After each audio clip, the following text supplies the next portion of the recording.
kawan-kawan, sebelum kita melakukan pelajaran pada hari ini, kita berdoa bersama mulai.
Novita Anggraini hadir. Jadi yang tidak masuk ini siapa namanya? Ada yang tidak masuk ya? Raju, Daka, kenapa? Apa? Ya, Raju izin. Oh, Raju izin. Baiklah ya. Untuk pelajaran hari ini ya, kita akan belajar tentang apa? P5, yaitu P5 ya. Sekarang mau tanya, apa itu P5? Ada yang tahu? Ya, apa P5? Proyek penguatan kecil dan Ya, benar. Baik, pertama. Sebelum kita memasuki tentang P5 ini, yaitu tentang apa kita? Demokrasi. Ya, sebelum Ibu menjelaskan tujuan pembelajaran kita dan pengertian itu demokrasi, ada yang bisa menjawab pertanyaan Ibu, apa itu demokrasi? Ayo Bu. Ya, berdiri. Demokrasi adalah bentuk pemerintah di mana kekuasaan politik yang tertinggi berada di tangan rakyat. Ya, jadi demokrasi itu ya sesuatu politik yang ada di tangan penguasa. Nah, contohnya apa? Yaitu penguasanya yang tertinggi yaitu presiden. Ya. Baik, sini Bu akan tampilkan PowerPoint kita ya. Pengertian demokrasi. Nah, demokrasi ini ya, yaitu demokrasi terus berasal dari Yunani yaitu demos atau rakyat. Demos adalah rakyat. Kratos adalah pemerintah. Baik. Selanjutnya yaitu tentang demokrasi menurut para ahli ya. Demokrasi menurut para ahli. Di sini ada menurut para ahli Abraham ya, Abraham Lincoln ya, demokrasi adalah pemerintahan dari, oleh dan untuk rakyat. Sedangkan ini menurut Charles ya, yaitu demokrasi adalah sistem sosial dan politik pemerintah ya, dan diri dengan kekuasaan ya. Terus apa itu kekuasaan pemerintah yang dibatasi hukum dan kebiasaannya untuk melindungi hak-hak perorangan dan warga. Ini banyak menurut para ahli ya, ada 4 menurut para ahli ya. Baik, untuk selanjutnya yaitu di sini menurut Maksud ya pada tahun 1997 demokrasi yaitu partisipasi politik ya, ikut pemilu. Nah, di sini ada hadir dalam selama pemilu itu ya, terus selanjutnya ikut kampanye pemilu dan menjadi anggota parpol dan apa itu ormas ya. Baik, untuk selanjutnya manfaat demokrasi. Nah, di sini ada manfaat demokrasi. Yang pertama, kesetaraan sebagai warga negara. Terus yang kedua, memenuhi kebutuhan umum. Yang ketiga, pluralisme dan kompromi. Dan yang keempat, menjamin hak asasi. Yang kelima terakhir, pembangunan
pendapat, yaitu lisan, tertulis, terus apalagi di situ pertemuan dan media elektronik, media cetak dan lain-lain. Yang terakhir, ciri-ciri demokrasi adalah di sini pengakuan terhadap anggota masyarakat dan tidak ikut serta dalam pemilihan umum. Nah, inilah ini ya pengertian dari demokrasi.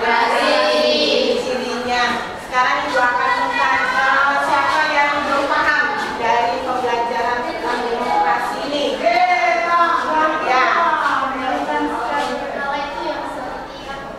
Pemerintah secara berkala yang dalam ciri-ciri demokrasi ya.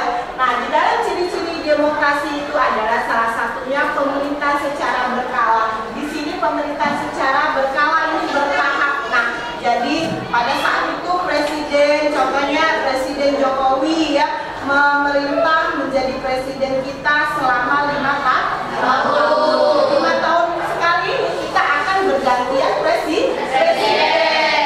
Kita akan berganti presiden, wakilnya kita akan ganti. Nah, selanjutnya seperti kemarin setelah Jokowi kita pemilihan lagi ya presidennya, yaitu siapa yang menang kemarin? Prabowo. Nah, 5 tahun itu ke depannya akan dipemerintah oleh Prabowo. Nah, inilah yang dinamakan dengan berkala ya. Jadi 5 tahun sekali kita berganti presiden. Nah, sudah dari sini Bu akan bertanya lagi. Ada yang mau bertanya tak? Apakah sudah paham semuanya? Paham ya tentang demokrasi. Baiklah, Ibu akan memberikan tugas buat kalian ya. Kan di sini kita akan memilih presiden the best akuntansi ya. Baik, di sini kita akan memilih presiden the best akuntansi. Kalian sudah ada di handphone kalian masing-masing ya. Coba dilihat itu. Nah, di situ nanti ada presiden, calon presiden dan wakil presiden. Ada 2 pasang ya. Coba Ibu lihat dulu, maju ke depan untuk 2 pasang itu. Nah, inilah calon presiden dan wakil presiden the best akuntansi. Kamu sebagai presiden, kamu sebagai wakilnya. Yang kedua presiden dan wakilnya. Nah, baik, di sini inilah wajah-wajah teman kalian yang akan menjadi presiden akuntansi kalian. Boleh kalian lihat di handphone dan kalian pilih ya.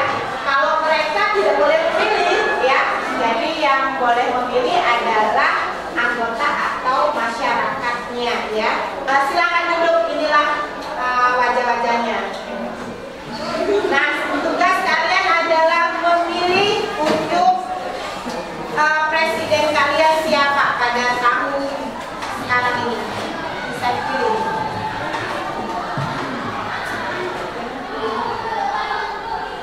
Ini handphonenya mana? Oh, wakil ya, wakil lupa ini. Yang wakil dan presiden tidak memilih ya. Jadi yang memilih adalah anggotanya saja. Seperti kalau kita rakyatnya ya. Rakyatnya. Ini sebagai rakyat, jadi kalian memilih.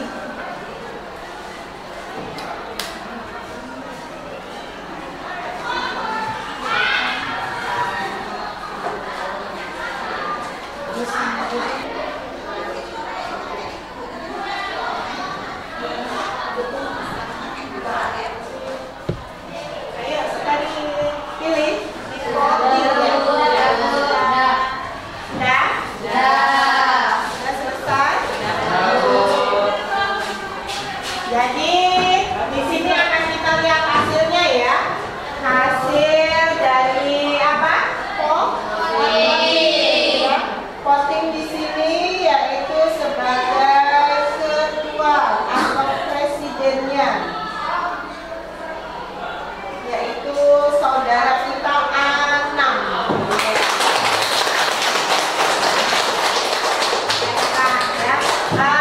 Saudara kita Anam sebagai presiden akuntansi.